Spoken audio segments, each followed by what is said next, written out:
Greetings, salutations, namaste. This is your boy checking in on an astrology tip for perhaps the last time. This is talk about time being a cycle. This is coming full circle because this is an eclipse video I'm going to do and touch on a few other things.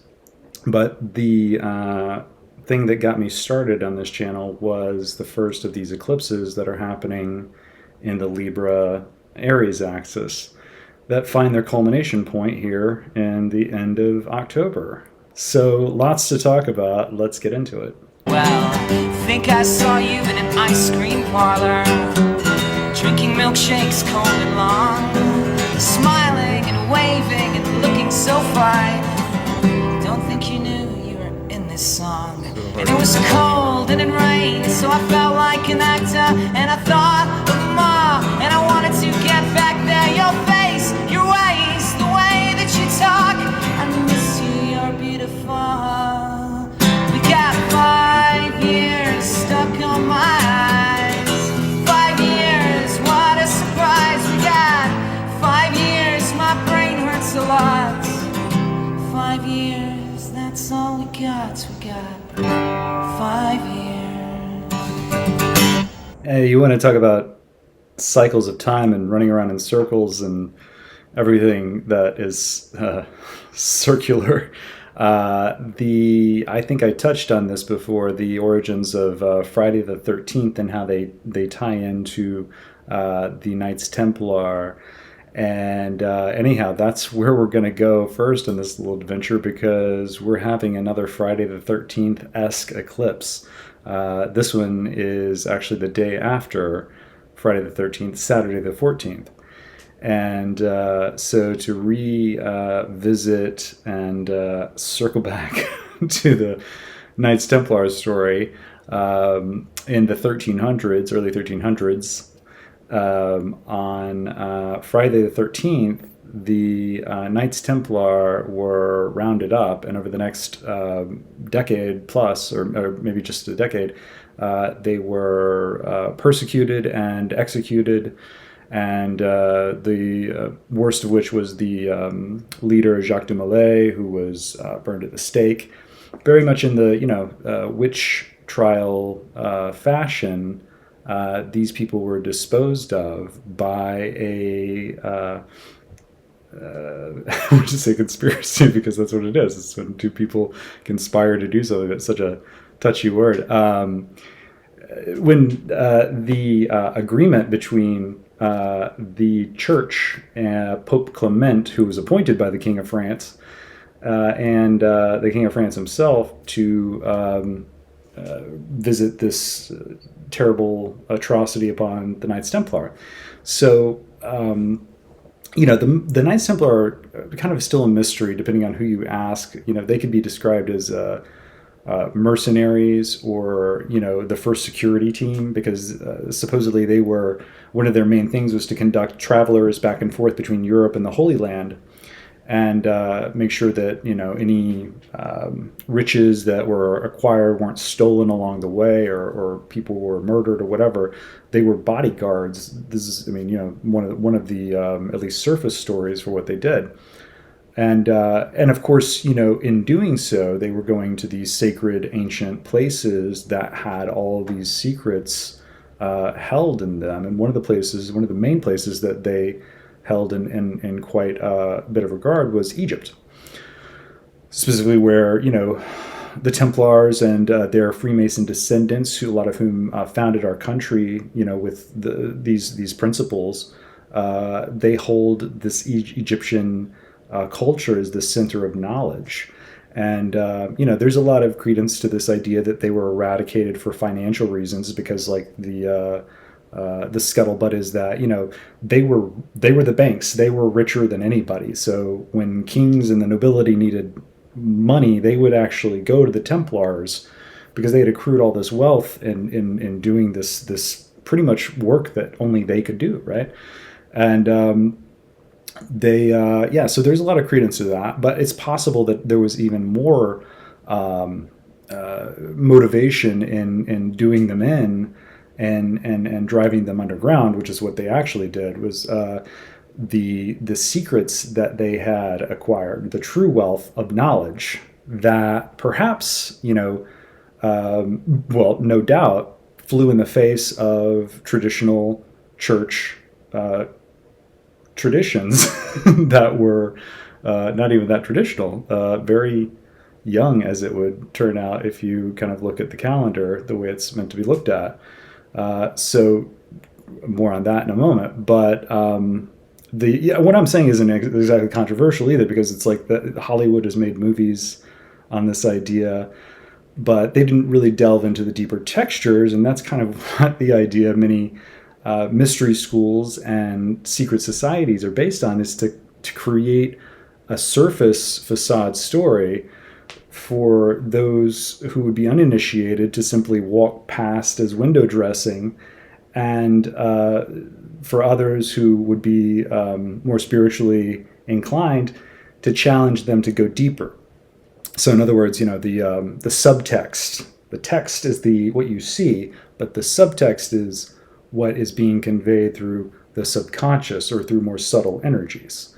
And so an example of what I'm talking about is if you look at the three pyramids in Egypt, the smallest pyramid is known for its sort of masculine base energy of aggression. So you just, simply kind of do yourself in.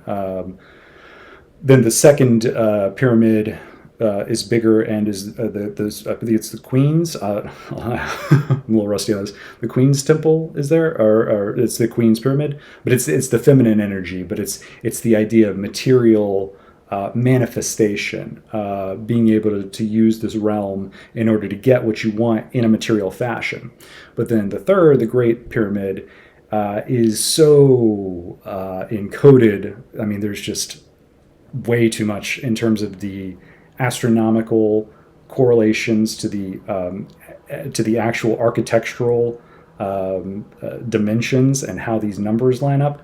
It gets bananas. But this Great Pyramid is truly a remarkable Rubik's Cube of mysteries, and it's meant to represent those who would go on the smaller path. The big pyramid is for the smaller path, for those who, these little shafts in the pyramid that are like this big and go on forever. That could have only been made by ridiculously advanced technology. That's the idea. It's these small, subtle wisdom elements that attract those who would not follow the main path. So yeah, this is also kind of this idea of the Great Pyramid is in relationship to the Hindu tradition of destroying the Maya, the illusion of the matrix, and to ascend to moksha. And of course, the Egyptians, to bring it back to topic hardcore, were really in awe of the eclipses and believed that, so much so that there's almost very, very little written about that eclipse idea in the Egyptian, concepts. But you look at like the idea of the Egyptian Book of the Dead, it's a how-to guide on how to reincarnate. So that's what these people were obsessed with, is how to basically break the illusion and remanifest in a form that they could advance their soul in. So yeah, there's a lot to unpack there, but this is all kind of what the idea of eclipses bring about great change and great evolution in mankind's matrix manifest, the world that we see around us. And this happening on Friday the 13th, around Friday the 13th again, in the same axis of Rahu being in Aries and Ketu being in Libra, the north and south nodes of the moon that create the eclipses. This is the fourth eclipse cycle during this axis. So the fact that there are two Friday the 13ths around these eclipses it's again bonkers, and seems to be a little bit of a reverberational echo from the Knights Templar wanting their story told. This, especially this particular Friday the 13th, happening during a period that I did a drop about that's very infamous, between October 5th and October 15th. And during the 1500s, which was a couple of centuries after the Knights Templar were originally persecuted, the church removed 10 days from the calendar. So the 5th through the 15th, October 5th through the 15th, just gone. And this is supposedly to like help them regulate their absurd Gregorian adjustment calendar that's just packing 10 pounds of shit in a 5-pound bag, just to use my French.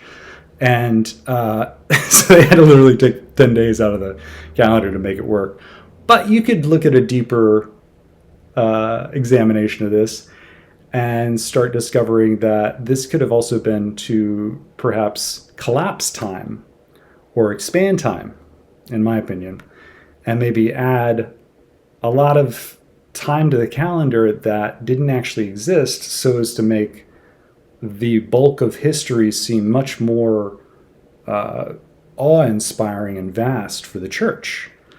So this idea of the Dark Ages and the Middle Ages and all this time that we don't have history for, maybe there's a reason.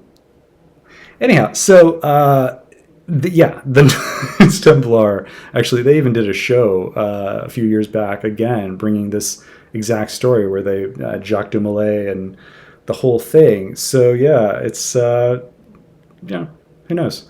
So this idea of breaking the veil of illusion and challenging ourselves to take the Ascended Master's path, which is the only way to break out of this prison of prisms, I have termed it, where it's just reflections of our own soul's journey that we see.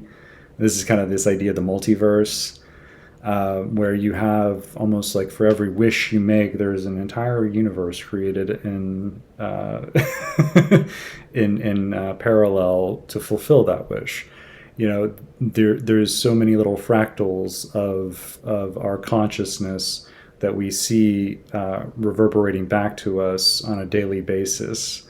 And those who are paying attention, we call these synchronicities or pattern recognition, where, you know, you'll see a number over and over and over, and that becomes meaningful to you.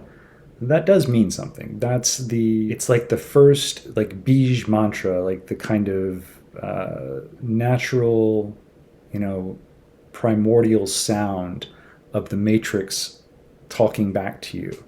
Because when you start to notice the matrix, it claps back. And there's a certain challenging element to that clap back.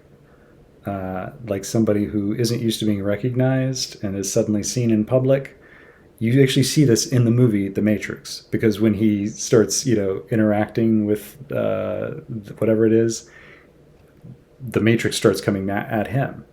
And there is so much truth in Hollywood, which is actually what I'm gonna transition this channel into, is kind of my love of cinema and talking about a lot of these concepts through that. So I'll still touch on astrology, but it'll be a lot more mixed bag-ish.